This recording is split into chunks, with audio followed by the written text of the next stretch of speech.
What's going on, guys? Welcome back to the series where I watch movies and TV shows that I've never seen before to see if their Rotten Tomatoes scores are valid or not.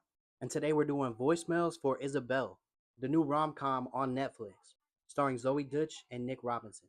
Now, Rotten Tomatoes gave this an 88% score with 56 reviews, and the fans gave it an 87. Pretty high ratings. But what did I think about it? First off, I want to say this was the first thing that I saw Nick Robinson in, and I will say this, he is a leading man. He should be an A-list actor. He is absolutely phenomenal in this movie. And we all know how good Zoe Deutch is. But Nick Robinson blew me away with his performance, to be honest. And this movie was such an enjoyable watch from start to finish, and the acting was phenomenal. And then the storyline was really good. We're not just following their romance, we're also following their individual lives a little bit as well. Now, in the film, Jill is coping with her sister's death by leaving voicemails to her sister's old phone number. And these voicemails are outrageous. She is telling everything about her life and more. But when Wes gets a new work phone, all of the voicemails end up going to his phone because he took over her sister's phone number. Now, here's where the negative comes in.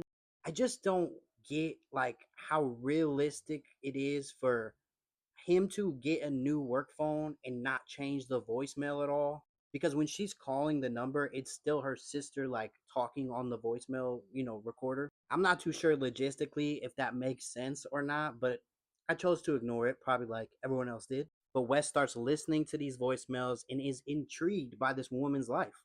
In multiple attempts that he tries to tell her, over text message that, hey, this isn't your sister, wrong number, he kind of gets interrupted into doing things in his life, so he doesn't get the chance to do that. And eventually he travels from Austin, Texas down to San Francisco where she is and ends up running into her on a bench. And then they kind of go from there. They start connecting, they fall in love. He's this gentleman she's always been looking for, and she's this spontaneous character that he's always seeked out. Classic love story shit.